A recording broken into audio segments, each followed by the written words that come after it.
Hello, हाय, नमस्कार. तर आज तुम्हाला सांगतो, आज आमच्या घरी एवढं मोठं नुकसान होता वाचलं की भयानक. आमच्या घरचा कूलर एकदम फुटला आणि त्याचं पत्तं बाहेर निघालं. तुम्हाला दाखवतो.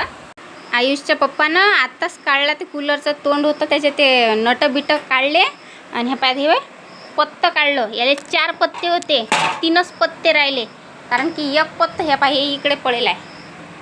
हे पाय हे एक पत्तं आणि डायरेक्ट दाखवतो तो. हा कूलर आहे आणि डायरेक्ट वरूनच निघालं. हे पाय दिसते, हे इथून निघालं डायरेक्ट पत्तं.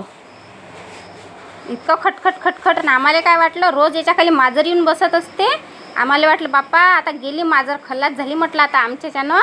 पण बरं झालं, मांजरले काही झाले नाही, तर लयच मोठं नुकसान होतं. तर कूलरचं नुकसान झालं तर चालते, पण मांजरले काही नुकसान नाही झालं, हे लय मोठी गोष्ट झाली.